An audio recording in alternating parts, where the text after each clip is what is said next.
So, with Jonathan Kent basically being Superboy in DC Rebirth, what I want to do with this video is go over the history of the original Superboy, the Metropolis Kid, Connor Kent.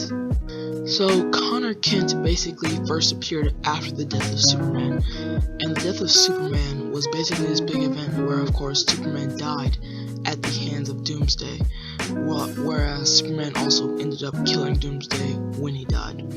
But basically, this introduced the event Reign of the Supermen. And with Reign of the Supermen, we got basically 4 new Supermen. We got the Eradicator, we got John Henry Irons, Steel, we got Superboy, and the last person we got was Cyborg Superman.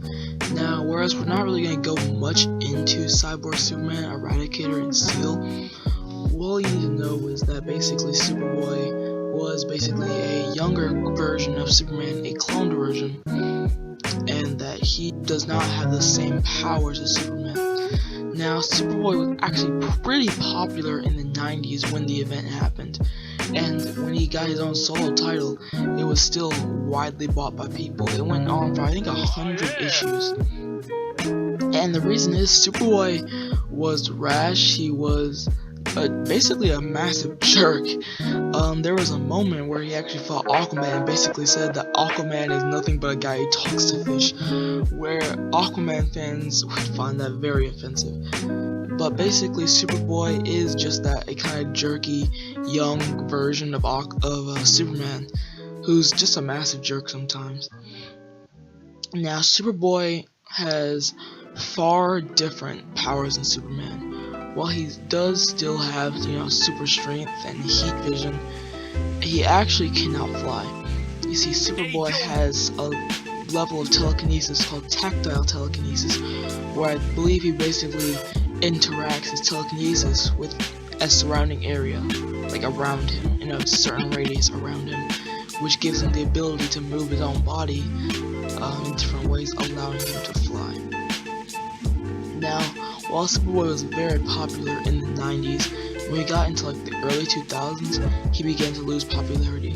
Now, while he had been on the Young Justice team in the comics, whereas Young Justice was not exactly the Teen Titans, whereas the Teen Titans were like a team of sidekicks, more or less proving that they could work on their own, Young Justice was more like a team of sidekicks put together by the older superheroes.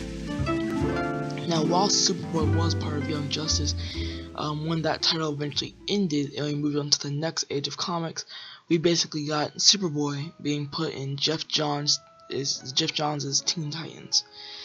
And what this did was really give him character. Jeff Johns focused on Superboy a lot in this story.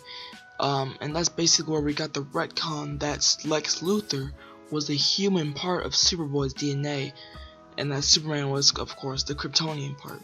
A lot of stuff with Superboy happened in the Jeff Johns Teen Titans run, and it's a really good run overall, the Jeff Johns Teen Titans run. But basically, during Jeff Johns' event Infinite Crisis, Superboy Prime and Superboy clashed multiple times, and in the end, Superboy was ultimately killed by Superboy Prime. Now, while this was meant to be forever, while this was meant to be complete, it was not meant to be temporary. Superboy was later brought back the same way Superman was brought back after the death of Superman in a Kryptonian life chamber.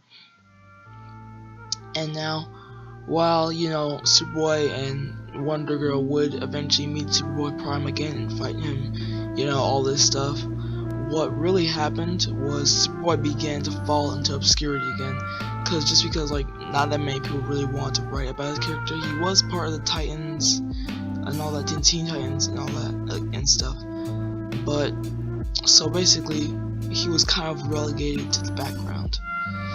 So what we got, the most significant use of him was in Jeff Johns' event Blackest Night, when basically all the heroes that died and come back to life returned into Black Lanterns. Superboy was one of them, and this led into Blackest Night, Superman, tie-in, all that stuff. But after that, we get the new 52 version of Superboy. and the New 52 version of Superboy was basically a clone of Superman New 52 version.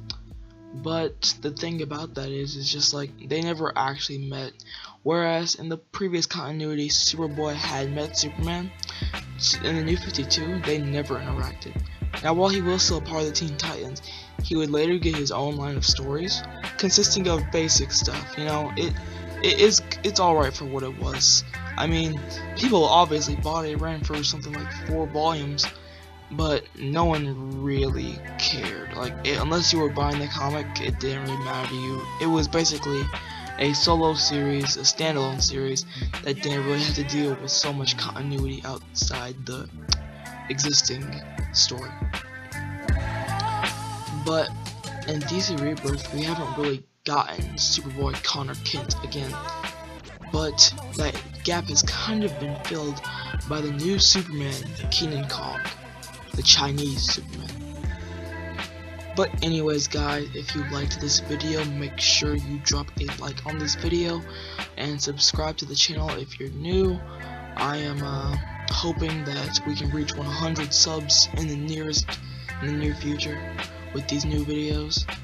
We're trying daily content again, and hopefully it'll stick this time. Alright guys, I'll see you in the next video. Bye.